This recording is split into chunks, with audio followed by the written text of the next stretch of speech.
Imaginen un collar de islas, como joyas verdes en un océano azul muy grande. Así era Hawái. Por muchos siglos, estas islas estuvieron solitas, muy apartadas. La gente vivía en armonía con la tierra, algo que llamaban Aina. Formaron una sociedad compleja, rica en cultura y tradiciones, mucho antes de que los barcos del oeste aparecieran en el horizonte. Las islas de Hawái eran como un mundo aparte, lleno de vida, y que se bastaba a sí mismo. Su historia es una de belleza increíble, de una fe muy profunda y al final, de una pérdida muy triste de su independencia. Los primeros que llegaron a estas islas lejanas eran grandes viajeros, polinesios que usaban las estrellas, las corrientes del mar y el vuelo de los pájaros para encontrar el camino. Su viaje por el gran océano Pacífico fue algo asombroso que lograron con mucha habilidad. Por cientos de años, vivieron tranquilos, cultivando la tierra y pescando en el mar. Este largo tiempo de estar solos permitió que floreciera una identidad hawaiana única, muy conectada con la naturaleza. La sociedad era jerárquica. Arriba estaban los jefes poderosos, o ali'i, y abajo los makaainana, la gente común, que trabajaba la tierra. Entonces, el mundo los encontró. En 1778, el capitán James Cook, un explorador de Gran Bretaña, llegó. Esto marcó el fin de mucho tiempo de Hawái estar solito. La llegada de Cook fue como un cambio muy grande en la historia de Hawái, como una puerta que se abrió a un futuro que ni se imaginaban.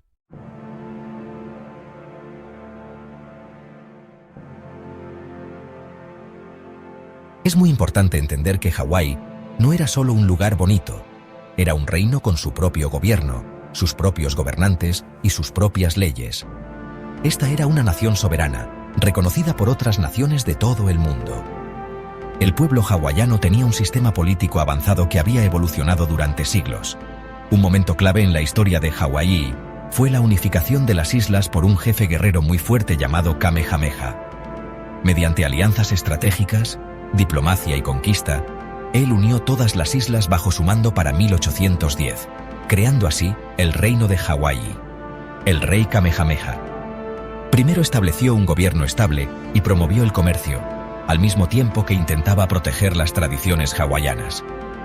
Como nación soberana, el Reino de Hawái participó activamente con la comunidad internacional, negociando tratados de amistad y comercio con las potencias mundiales más importantes. Países como Gran Bretaña, Francia y los Estados Unidos reconocieron oficialmente la independencia de Hawái. El gobierno hawaiano estaba interesado en adoptar ideas y tecnologías útiles de Occidente, mientras luchaba por mantener su autonomía y su identidad cultural. El reino tenía su propia bandera nacional distintiva y un himno nacional emocionante, Hawaii Ponoi, compuesto por el rey David Kalakaua. El reino adoptó varias constituciones que describían los derechos y las responsabilidades de sus ciudadanos y la estructura de su gobierno. Esta fue la realidad que sería desmantelada sistemáticamente en los años siguientes.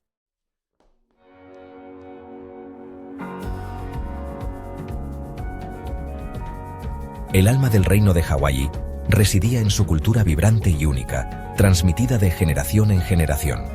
El hula, a menudo malentendido por la gente de fuera, era una forma sagrada de contar historias que transmitía historia, mitología y emoción.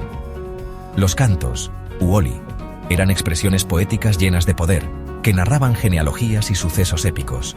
La música evolucionó de los ritmos tradicionales de percusión a los sonidos melodiosos del ukelele y la guitarra slack key. Algo fundamental en la visión del mundo de los hawaianos era la conexión profunda y espiritual con la Aina, la tierra, vista como un antepasado vivo y proveedor.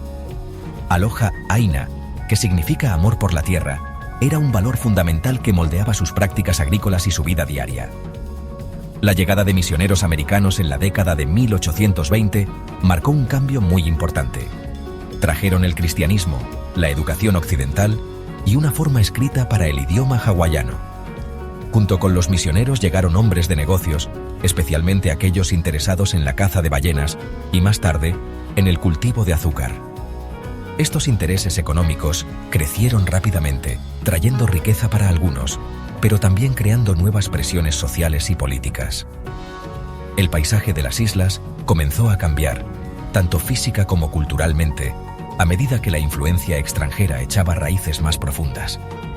Esta creciente presencia extranjera, en especial la floreciente industria del azúcar, empezó a proyectar una larga sombra. Una tormenta se estaba formando en el horizonte, amenazando con engullir a esta nación isleña única.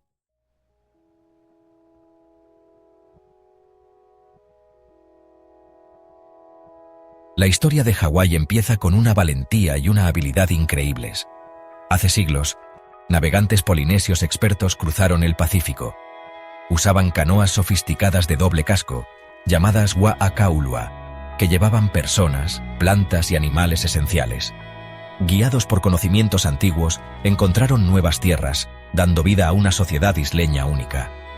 Al llegar a estas islas volcánicas, encontraron un paraíso y trajeron el taro, el camote y los cerdos. Adaptaron costumbres antiguas a este ambiente, con un profundo respeto por la naturaleza, la aina, que se volvió fundamental. Durante siglos, vivieron bastante aislados, lo que permitió que una cultura hawaiana distinta floreciera. La sociedad estaba organizada por el complejo sistema Kapu, leyes sagradas que gobernaban todos los aspectos de la vida. En la cima estaban los ali'i, los jefes gobernantes, que se creía eran descendientes de los dioses. Los kahuna eran sacerdotes, curanderos y artesanos expertos, mientras que los maka'inana, la gente común, cultivaban y pescaban, manteniendo a la élite. Con el tiempo, surgieron cacicazgos distintos en diferentes islas, a veces en paz, a veces luchando por el poder. Las tradiciones orales, como las genealogías, mantenían viva la historia, contando sobre grandes líderes y sus hazañas. Este periodo de cacicazgos separados duró muchos siglos, preparando el camino para la unificación.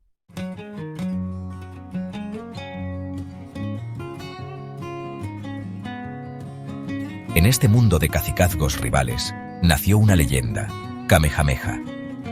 Las profecías anunciaban que llegaría a tener mucho poder, y era un guerrero formidable, fuerte e inteligente. Kamehameha comenzó su misión de unir las islas, peleando muchas batallas sangrientas contra otros jefes. Usó armas occidentales como cañones y mosquetes que conseguía de comerciantes extranjeros. Su gran habilidad militar se complementaba con su talento para la diplomacia, formando alianzas y negociando cuando era posible. Para 1810, todas las islas estaban bajo su único mando. Como el rey Kamehameha I, demostró ser un gobernante sabio. Estableció un gobierno unificado para el reino, manteniendo los valores y las leyes tradicionales hawaianas. Creó nuevas leyes para asegurar la paz, como la Kanawai Mamalahoe, que protegía a la gente común de cualquier daño. Impulsó la agricultura y la pesca, y manejó con cuidado el comercio con otros países para beneficiar a su reino. Su liderazgo trajo estabilidad después de años de conflictos, transformando territorios separados en una sola nación. Un Reino Unido podía tratar mejor con las potencias extranjeras, logrando ser reconocido como una nación soberana ante el mundo. El legado de Kamehameha es de fortaleza y visión.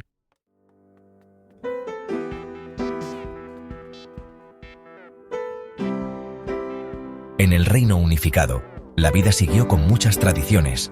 El hula y el oli conservaban las historias de los antepasados y del pueblo. El idioma hawaiano era clave para comunicarse.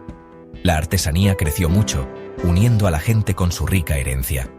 La vida diaria de los maka'inana seguía ligada a la tierra. Cultivaban kalo en sus loi, que eran terrenos con agua, y pescaban en los arrecifes y mar adentro. La vida en comunidad era fuerte, con tareas compartidas. El sistema Aupua'a aseguraba que los recursos se usaran bien para que duraran. Barcos extranjeros trajeron nuevas herramientas, animales y plantas, como el hierro, las cabras y las vacas a las islas. Algunos hawaianos trabajaron en barcos extranjeros, viajando lejos y trayendo nuevas experiencias. Estos primeros contactos fueron complejos, trajeron beneficios, pero también problemas serios como enfermedades nuevas. El rey Kamehameha primero manejó con habilidad los contactos con extranjeros. Controló el comercio para que beneficiara a su reino. Quería adoptar cosas útiles sin perder las costumbres hawaianas. Era un equilibrio difícil para la joven nación. Las semillas de un gran cambio se sembraban lentamente, mientras el reino iniciaba una nueva era de contacto con el exterior. Hawái ya no estaba aislada del mundo. El reto era navegar con cuidado por estas nuevas aguas. El reino entraba en una nueva era de contacto, y las semillas de un gran cambio se sembraban lentamente.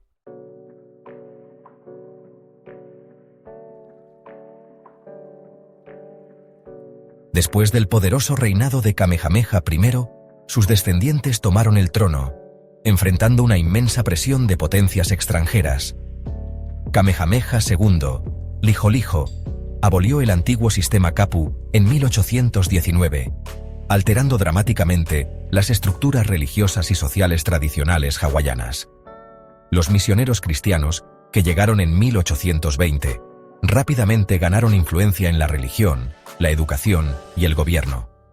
Los monarcas sucesivos, como Kamehameha III, Kauikeauli, enfrentaron una inmensa presión de potencias extranjeras que buscaban ventajas comerciales. Durante su largo reinado, Kamehameha III promulgó la primera constitución en 1840, creando un gobierno de estilo más occidental. La Gran Maele de 1848 introdujo la propiedad privada de la tierra, cambiando fundamentalmente el sistema tradicional hawaiano.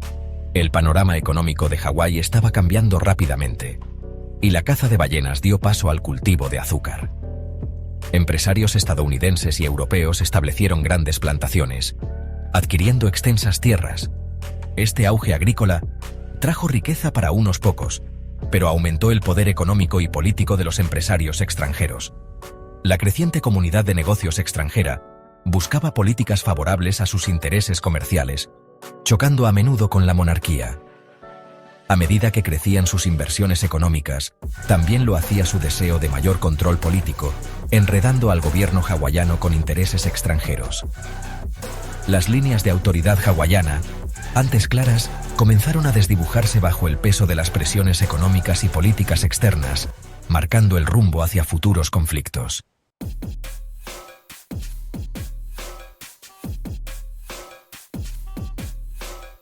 En 1874, David Kalakaua fue elegido rey, después de Lunalilo.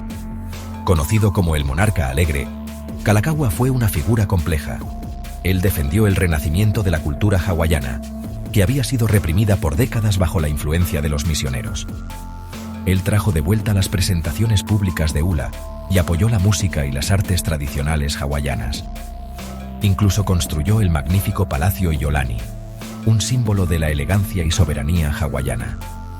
Kalakaua entendió la importancia de la identidad hawaiana y trabajó para que volviera a ser importante. Sus esfuerzos fueron un motivo de orgullo para muchos nativos hawaianos que sentían que su cultura se estaba perdiendo. Un logro clave durante el reinado de Kalakaua fue el Tratado de Reciprocidad de 1875 con los Estados Unidos. Este tratado permitió que el azúcar hawaiano entrara al mercado de Estados Unidos sin pagar impuestos. Trajo una prosperidad nunca antes vista a los dueños de las plantaciones de azúcar, que eran en su mayoría americanos y europeos. La industria del azúcar creció muchísimo, transformando la economía y el paisaje de Hawái. Las plantaciones se hicieron más grandes y se necesitaban más trabajadores, lo que trajo a muchos inmigrantes de Asia y Europa. Aunque el tratado trajo beneficios económicos, también hizo que Hawái dependiera más de la economía de los Estados Unidos y dio más poder a los barones del azúcar. La enorme riqueza producida por el azúcar concentró el poder en manos de un pequeño grupo de hombres de negocios blancos. Estas personas, a menudo llamadas los barones del azúcar, no estaban contentas solo con tener influencia económica. Ellos querían más control político para proteger su dinero y decidir las políticas del reino. Veían a la monarquía hawaiana con cada vez más desconfianza y a veces con clara hostilidad. Deseaban un gobierno que estuviera más de acuerdo con sus intereses de negocios. Este grupo poderoso empezó a organizarse, formando sociedades secretas y grupos políticos para quitarle poder al monarca hawaiano. La creciente firmeza de esta élite de negocios creó mucha tensión política. Criticaban los gastos del rey Kalakaua, sus esfuerzos por revivir la cultura hawaiana y sus intentos de afirmar la soberanía hawaiana. Acusaron a su gobierno de ser corrupto y de no funcionar bien. Estas críticas muchas veces se hacían más grandes en los periódicos que controlaban estos mismos hombres de negocios. El ambiente político se puso cada vez más tenso, con el rey y los que lo apoyaban por un lado, y la poderosa comunidad de negocios de origen extranjero por el otro. Esta lucha por el poder se dirigía hacia un enfrentamiento muy importante que cambiaría para siempre el curso de la historia de Hawái.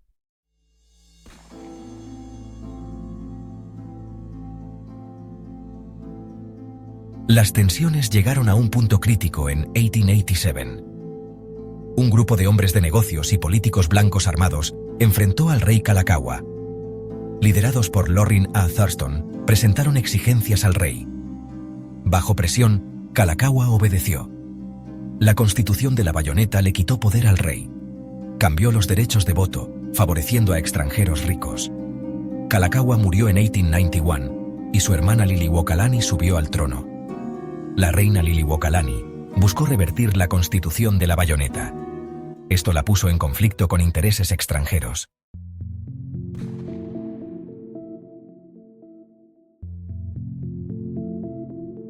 La reina Liliuokalani subió al trono de Hawái en enero de 1891. Era una mujer de inteligencia notable y profundas convicciones. Educada en escuelas occidentales, también era una cristiana devota y una talentosa compositora. Su corazón, sin embargo, seguía siendo profundamente hawaiano.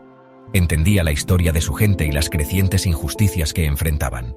La reina era muy consciente de la pérdida de poder que su hermano, el rey Kalakaua, había sufrido bajo la Constitución Bayoneta. Sentía el peso de las esperanzas de su nación. Estaba decidida a restaurar los derechos y la dignidad de los nativos hawaianos y a fortalecer la soberanía del reino. Su reinado estaba destinado a ser un momento crucial en la historia de Hawái, una valiente resistencia contra obstáculos enormes. Uno de los principales objetivos de la reina Liliuokalani era reemplazar la odiada Constitución Bayoneta. Este documento, impuesto a su hermano, había quitado a la monarquía la mayor parte de su autoridad. También había quitado el derecho al voto a una gran parte de la población nativa hawaiana al imponer requisitos estrictos de propiedad e ingresos para poder votar.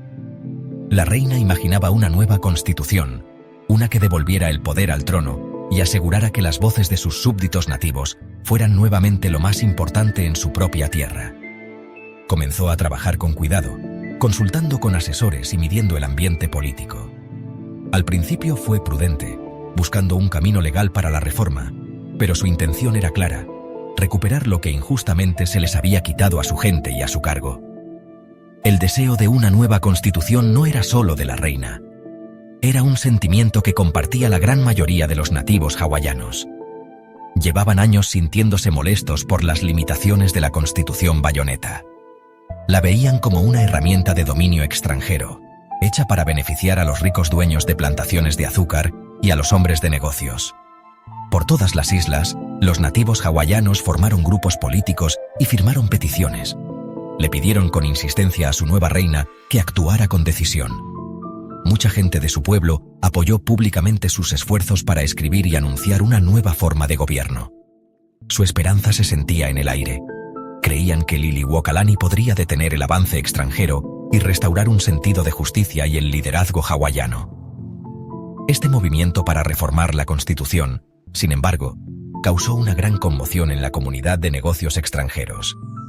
Esta minoría poderosa, formada principalmente por descendientes de americanos y europeos, se había beneficiado muchísimo de la Constitución Bayoneta.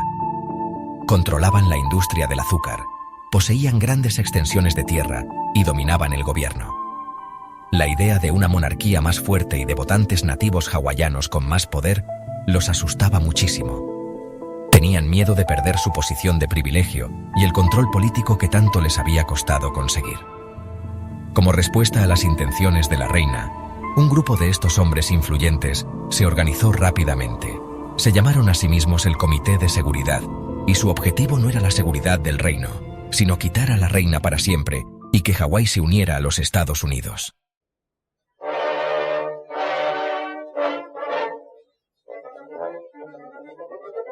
Bueno, hablemos del Comité de Seguridad.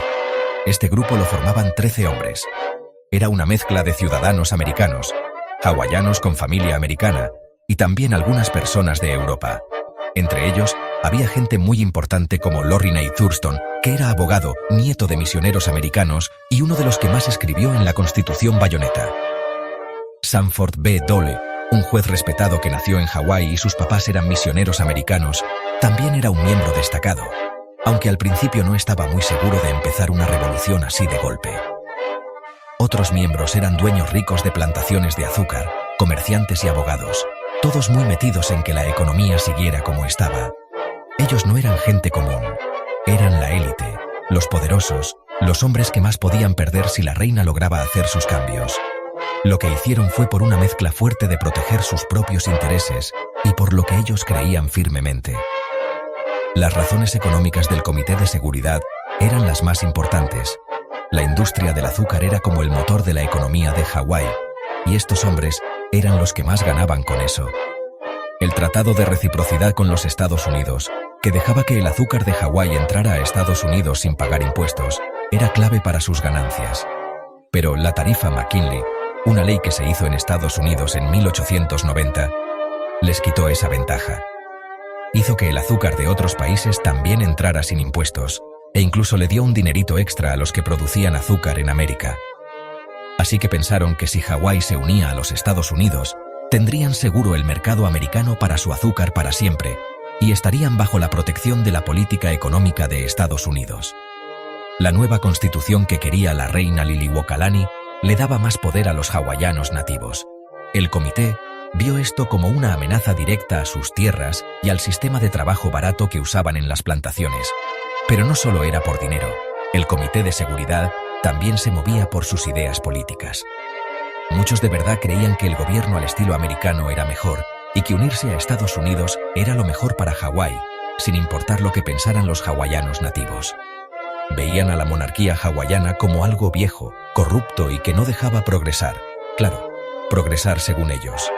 Entre algunos miembros había un sentimiento fuerte de que su raza y cultura eran superiores. Creían que los anglosajones eran mejores para gobernar. Entonces, empezaron una campaña de propaganda, aquí en Hawái y también en los Estados Unidos. Pintaban a la reina como una tirana y a los que la apoyaban como gente revoltosa. Querían justificar lo que planeaban hacer y que los americanos los apoyaran. Y algo muy importante, el Comité de Seguridad se hizo muy amigo de John L. Stevens, que era el ministro de los Estados Unidos aquí en Hawái. Stevens quería mucho que Estados Unidos creciera y apoyaba fuerte la idea de la anexión. Él no escondía para nada que creía que Hawái debía ser parte de los Estados Unidos. Los del comité hablaban mucho con él, le pedían consejos y, más importante todavía, querían que les asegurara que el ejército americano los ayudaría si se iban contra la reina. La presencia del USS Boston, un barco de guerra americano que estaba anclado en el puerto de Honolulu, porque Stevens lo llamó, era un recordatorio constante y bien visible del poder de Estados Unidos. Esta promesa, aunque no la dijeron con todas sus letras, de que Estados Unidos iba a meterse, animó mucho al comité. Les dio la confianza de que podían lograr quitar al gobierno legítimo de Hawái.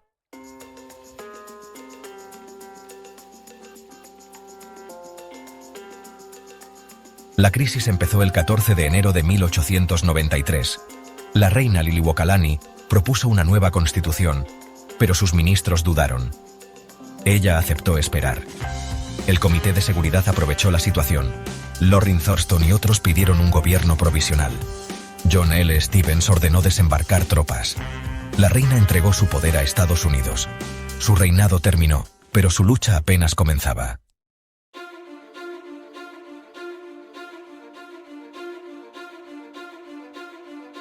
Con la reina Liliuokalani neutralizada, el Comité de Seguridad abolió la monarquía hawaiana el 17 de enero de 1893.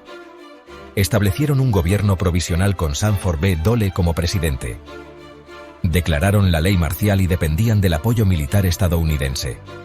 Su objetivo era la anexión rápida por Estados Unidos. Sin embargo, el presidente Cleveland retiró el tratado de anexión.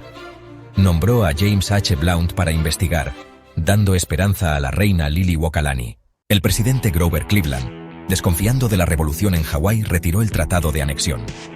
Nombró a James H. Blount para investigar. El informe Blount reveló la injusticia cometida.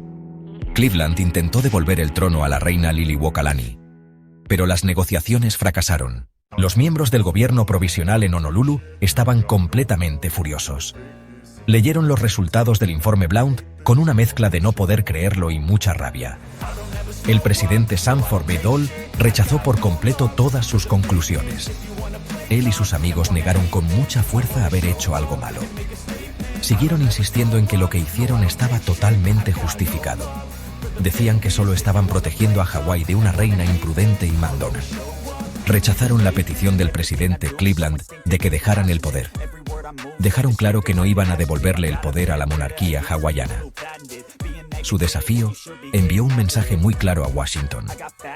Sabiendo que Cleveland no apoyaría que se unieran a Estados Unidos, dieron otro paso audaz. Decidieron cambiar su gobierno temporal. Su objetivo era crear un gobierno más permanente y que otros países reconocieran. El 4 de julio de 1894, anunciaron la creación de la República de Hawái. Sanford B. Dole se convirtió en su primer y único presidente. Luego, escribieron una nueva constitución para esta república. Este nuevo gobierno seguía controlado por el mismo grupo de gente rica y blanca. Esperaban que esta jugada les consiguiera el reconocimiento de otros países. También creían que así sería más fácil que Estados Unidos los anexara. La reina Liliuokalani nunca perdió la esperanza por su reino. Siguió pidiendo ayuda al gobierno de los Estados Unidos. Escribió cartas y envió mensajeros a Washington, D.C. Mantenía la esperanza de que se haría justicia para ella y su gente. En enero de 1895, un grupo de leales intentó una rebelión. Este suceso se conoció como la Rebelión de Wilcox. Su objetivo era devolverle el trono a la reina. La rebelión fue aplastada por las fuerzas militares de la República. Aunque ella no participó directamente, la reina fue arrestada. La acusaron de traición y la encerraron en el Palacio Iolani. La situación en Hawái llegó a un punto muerto político. El presidente Cleveland criticó públicamente el derrocamiento de la monarquía. Se negó a anexar Hawái mientras fuera presidente. Tampoco quiso autorizar el uso de la fuerza militar estadounidense. No iba a quitar del poder a la República de Hawái por la fuerza. El Congreso de los Estados Unidos seguía muy dividido sobre este tema. Los que querían la anexión esperaban a un presidente más favorable.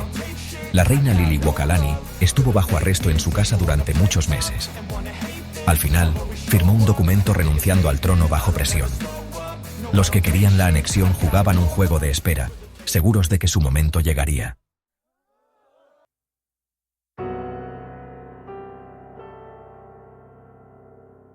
El ambiente político dentro de los Estados Unidos comenzó a cambiar bastante. En las elecciones para presidente de 1896, ganó William McKinley.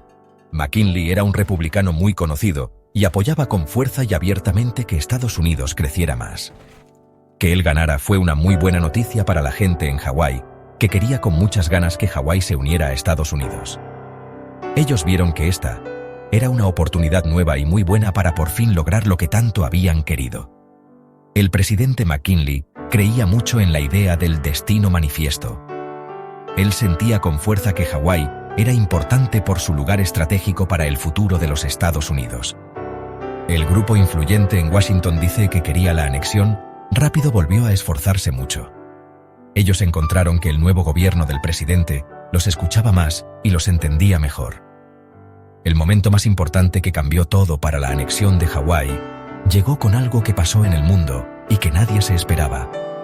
En abril de 1898, empezó oficialmente la guerra entre España y Estados Unidos. Esta guerra se trató principalmente de lugares como Cuba y las Filipinas. De repente, el lugar estratégico de Hawái en el Gran Océano Pacífico se volvió importantísimo para los esfuerzos de guerra de Estados Unidos. Cada vez más, la gente veía a las islas como un lugar muy importante en medio del océano para que los barcos de guerra pudieran cargar carbón. Eran un punto muy importante para dar provisiones a la Marina de los Estados Unidos. Los barcos americanos que iban a las Filipinas, que en ese tiempo era una colonia de España, necesitaban con urgencia parar en Hawái. La guerra hizo que todas las razones que ya tenían para la anexión sonaran mucho más fuertes. La necesidad militar se convirtió rápidamente en una nueva razón poderosa para tomar el control de las islas. Los que estaban decididos a lograr la anexión en el Congreso se dieron cuenta de que aprobar un tratado todavía podría tener mucha gente en contra. Un tratado formal de anexión necesitaba el voto de 2/3 partes en el Senado de los Estados Unidos, que es mucho. Esto era algo difícil de lograr porque algunos senadores todavía pensaban que Estados Unidos no debía controlar otros países. Así que, de manera inteligente, escogieron otra forma de hacer la ley: una resolución conjunta. Una resolución conjunta, que no es como un tratado, solo necesitaba la mayoría simple de votos, o sea, un poco más de la mitad, en la Cámara de Representantes y en el Senado. Esto era un obstáculo político mucho más fácil de superar. Entonces, se presentó la resolución Newlands, llamada así por el congresista Francis Newlands de Nevada. Aunque los nativos hawaianos protestaron con mucha fuerza y sentimiento, e incluso juntaron las famosas peticiones CUE, firmadas por más de 21.000 personas que no querían la anexión, la resolución siguió su camino. En Washington, casi nadie les hizo caso a sus voces. La resolución Newlands se aprobó en la Cámara de Representantes en junio de 1898. Luego, se aprobó en el Senado a principios de julio de ese mismo año. El presidente McKinley la firmó rápidamente para convertirla en ley el 7 de julio de 1898. Esta resolución aprobó oficialmente que Estados Unidos se anexara a Hawái. El 12 de agosto de 1898, hubo una ceremonia formal en la ciudad de Honolulu. La bandera de Hawái se bajó con mucha tristeza en el Palacio Iolani. En su lugar, se izó la bandera americana, marcando el inicio de una nueva época. Para los nativos hawaianos, fue un día de una tristeza muy grande y una pérdida enorme.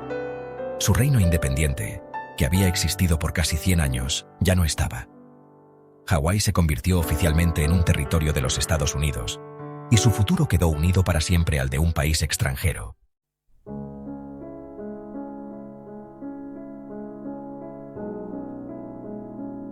Una nación borrada. Soberanía perdida, voces silenciadas. La anexión de Hawái en 1898 fue un golpe devastador. Significó la pérdida completa de la soberanía hawaiana.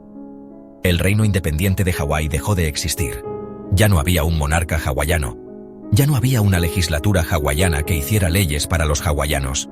Todas las decisiones sobre las islas ahora se tomarían a miles de millas de distancia. Washington, D.C. se convirtió en el nuevo centro de poder. Los nativos hawaianos, que se habían gobernado a sí mismos durante siglos, perdieron su derecho a la autodeterminación. Su nación fue, en efecto, borrada del mapa de los países independientes. Esta fue una realidad política profunda y amarga.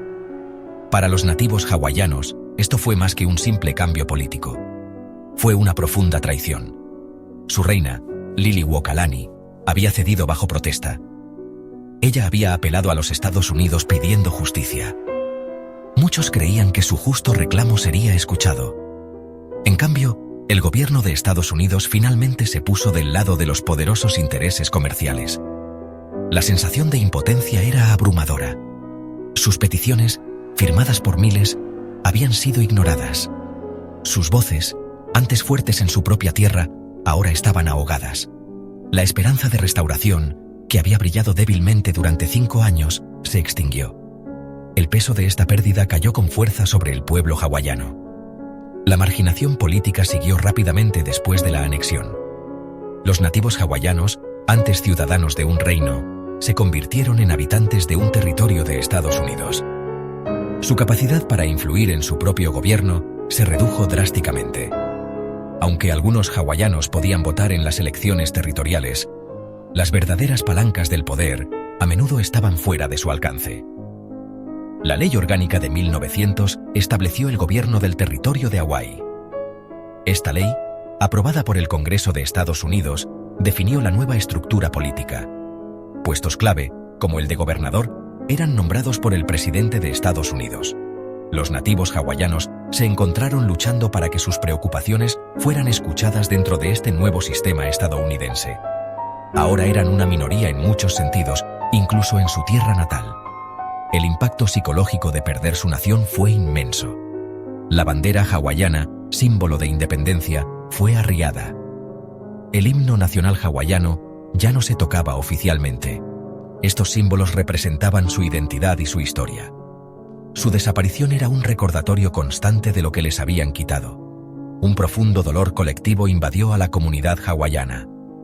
Era un luto por su reino perdido, por su reina depuesta y por su futuro robado. Esta tristeza no era solo por el pasado, era por la pérdida del control sobre su propio destino. La anexión marcó el comienzo de un capítulo nuevo y difícil para el pueblo indígena de Hawái.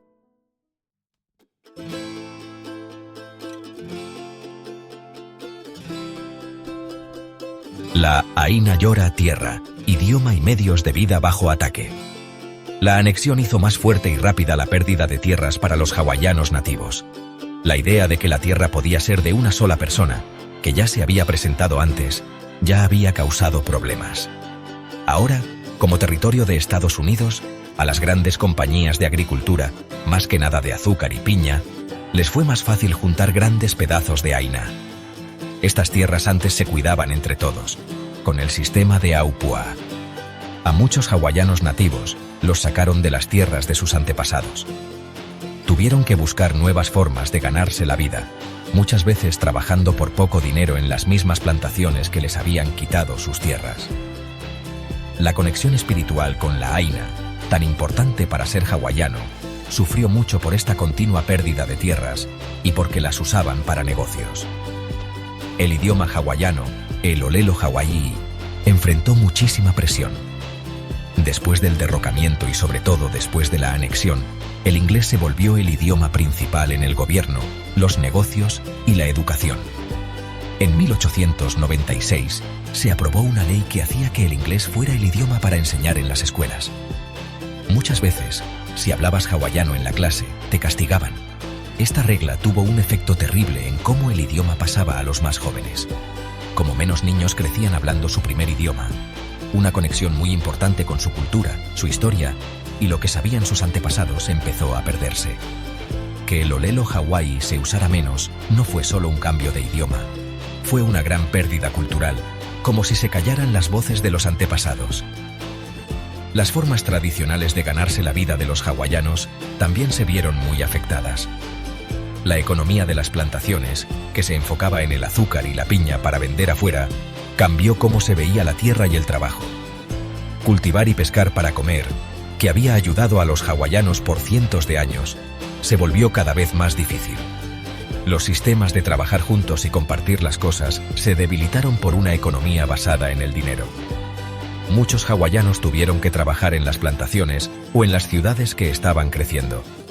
Aunque algunos se acostumbraron, a muchos la nueva forma de economía les pareció extraña y que se aprovechaban de ellos.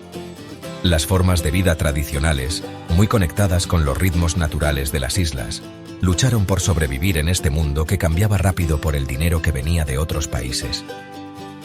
La salud y la cantidad de hawaianos nativos seguía siendo una gran preocupación. Las enfermedades nuevas que llegaron ya habían causado que muchísima gente muriera desde el contacto con los occidentales. Los problemas sociales y de dinero después de la anexión causaron más estrés. Perder las tierras, la pobreza y perder las formas de ayuda tradicionales contribuyeron a que siguieran los problemas de salud. La población de hawaianos nativos, que eran cientos de miles cuando llegó Cook, siguió siendo una minoría con problemas en sus propias islas. Esta crisis de cuánta gente había fue una consecuencia triste de la colonización, dejando una sombra grande sobre el futuro del pueblo hawaiano y su capacidad para mantener su cultura única.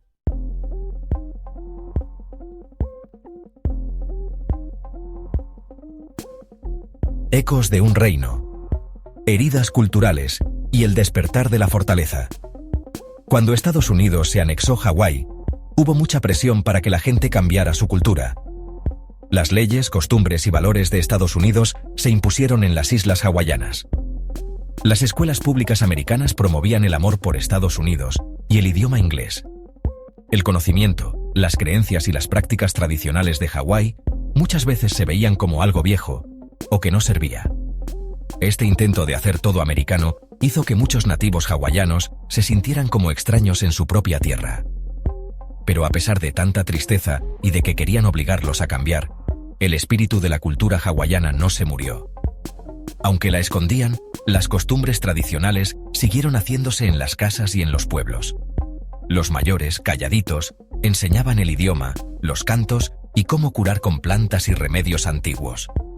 Había pequeñas formas de no dejarse vencer, de no abandonar del todo las costumbres de los abuelos.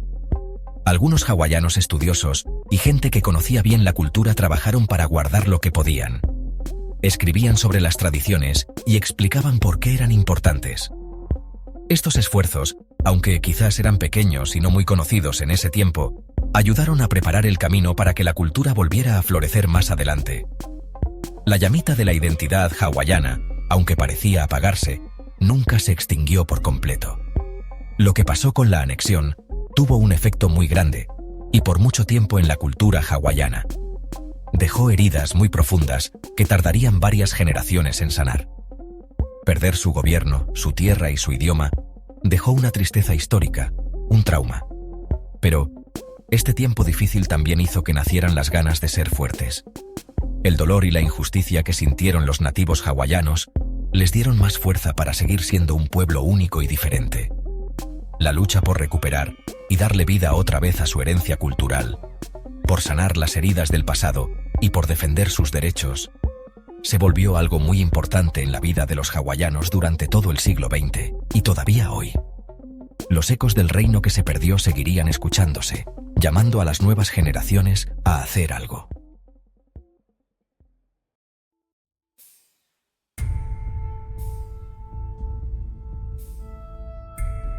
La sombra duradera. Significado a largo plazo de la anexión. La anexión de Hawái en 1898 cambió el destino de una nación soberana. La pérdida de autodeterminación dejó heridas duraderas. El reino independiente se convirtió en territorio. En 1959, Hawái se convirtió en el estado número 50. La anexión reflejó el expansionismo americano. La importancia militar y económica de Hawái creció.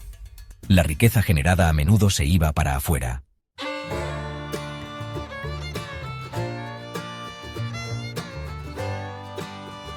Olas a través del tiempo. Consecuencias actuales. Las injusticias históricas del derrocamiento y la anexión siguen dejando huellas profundas hoy.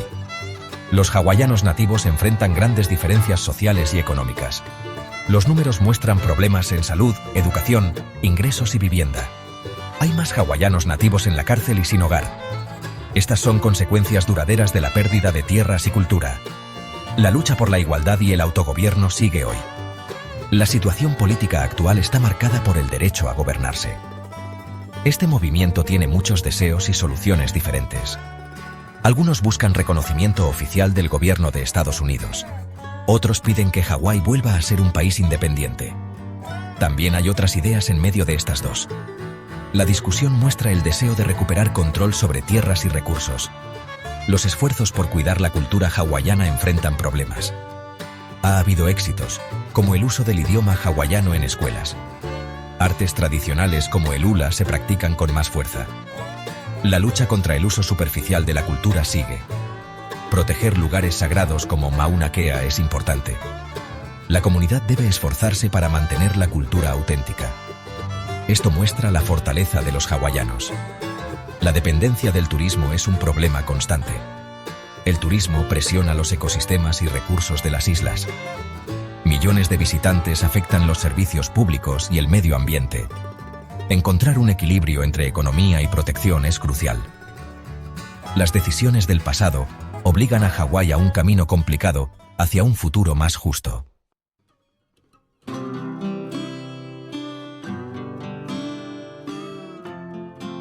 El fuego que no se apaga.